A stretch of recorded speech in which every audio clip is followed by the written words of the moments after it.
Hey, it's Kirie. Real quick, before we get started, I just wanted to say how much I've been loving putting this podcast together. It's been such a creative anchor for me lately, and knowing it's resonating with you all makes it even better. If you've been enjoying it, would you mind taking a second to rate it, leave a review, or share it with a friend? It doesn't seem like much, but it honestly helps so much in getting it out to the right people. All right, let's get into it.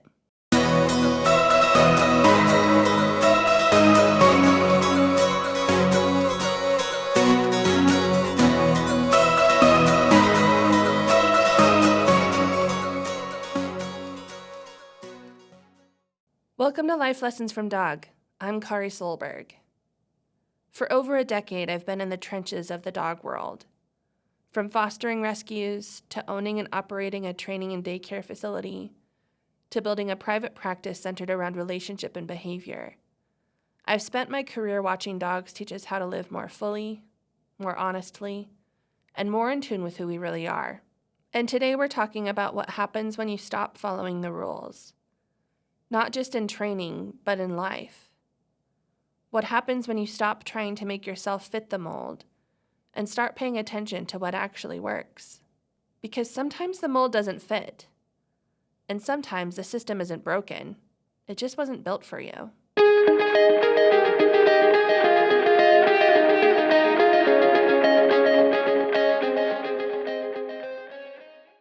I've always trained a little differently, not just in terms of tools or techniques, but in terms of philosophy.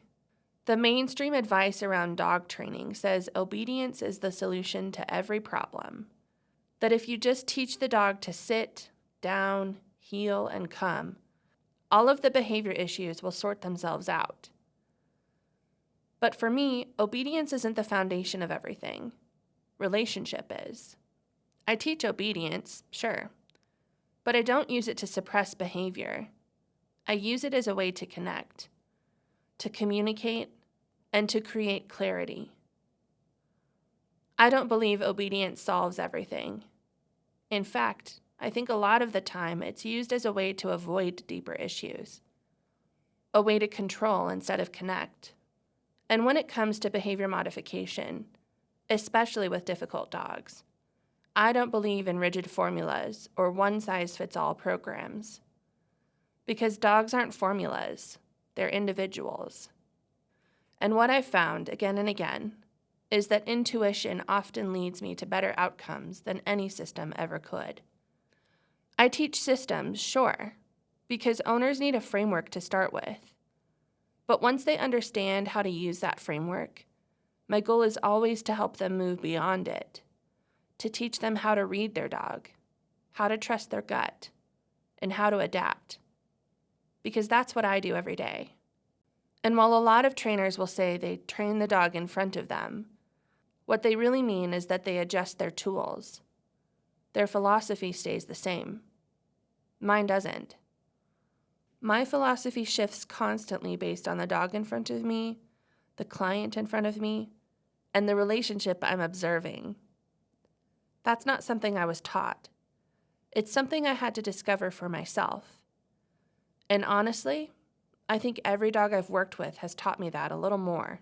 But if I had to pinpoint one dog that really solidified it, it might be Kirie. Kirie was a rescue dog who ended up at my training facility because her foster was going out of town and she had nowhere else to place her. She came with a big reputation.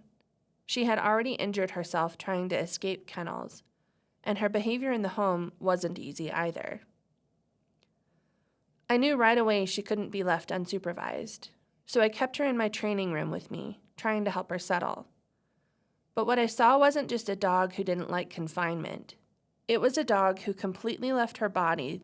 She would spiral into panic, scream barking, biting at the kennel, thrashing her head around. Her eyes would glaze over, and she couldn't hear me.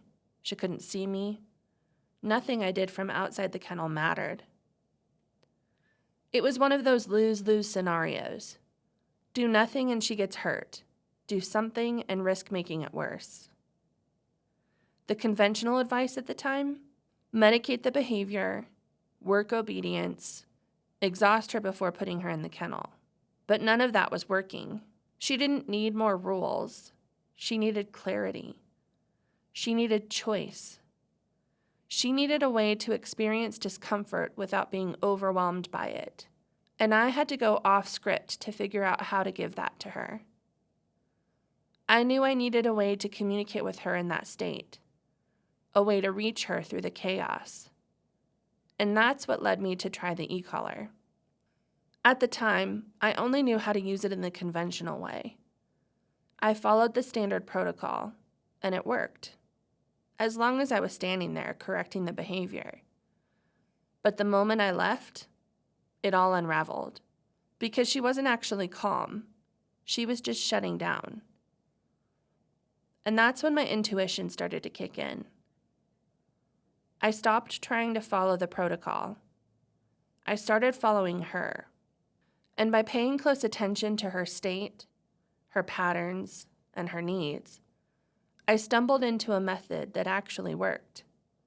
A method that reached her. A method that stuck. I didn't know it at the time, but that was the beginning of what would become the e-collar method I use with all dogs today. That experience changed everything for me.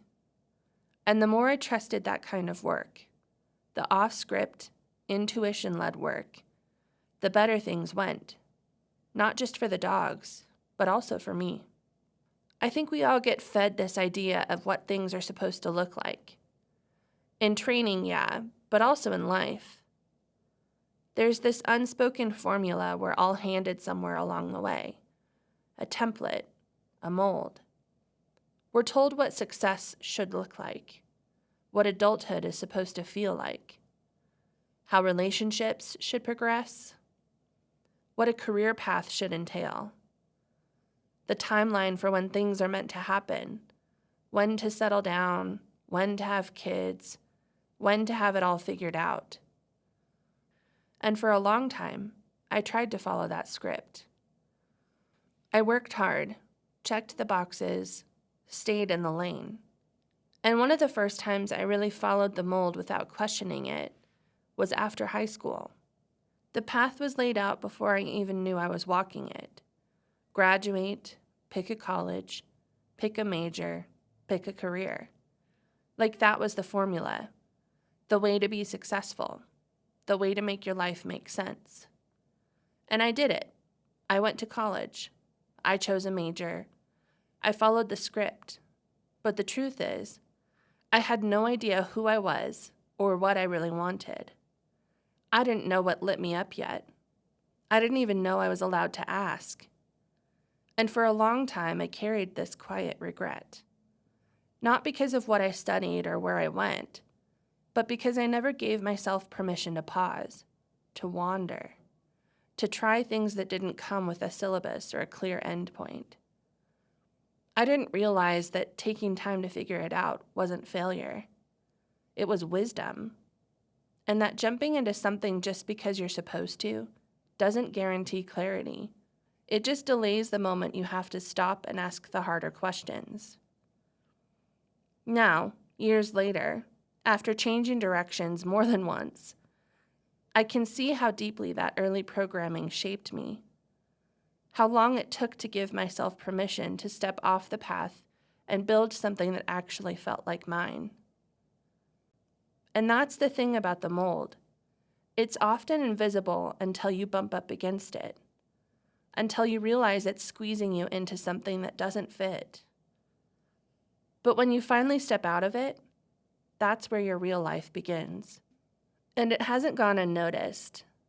I get messages all the time from people who say they've watched my journey, who've seen me take risks, walk away from things that looked good on paper, build something that doesn't fit in a neat box. And those messages, they hit deep.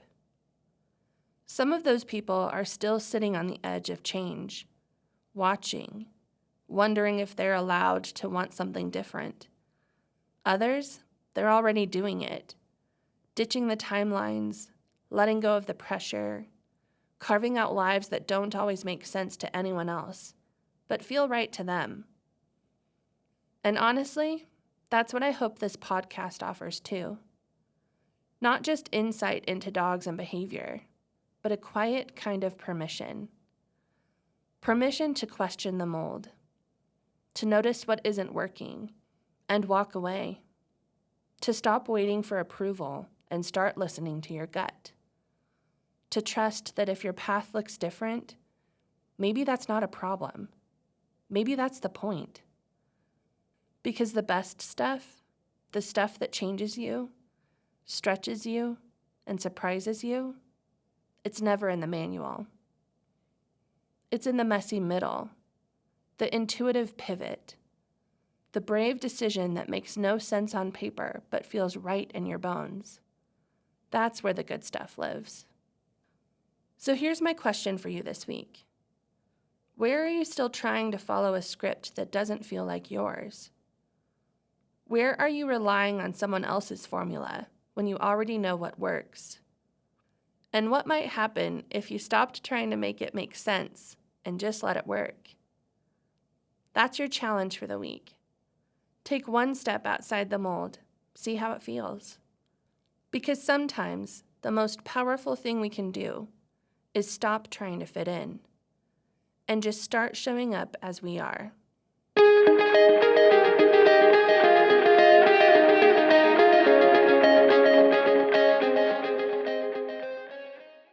Coming up on Life Lessons from Dog. When it comes to training and healing, it's easy to look for the breakthrough, the moment everything clicks, the problem resolves, the grief lifts. But what happens after that? In the next episode, I'm talking about the long game, why real change doesn't happen all at once, and what it takes to keep showing up when progress feels slow or invisible. We'll talk about behavior change, grief, and the power of repetition. Because the work isn't just in the big moments, it's in the return. If you've ever wondered why the tools aren't sticking, or why old patterns creep back in just when you thought you were past them, this one's for you. I'll see you next time on Life Lessons from Dog.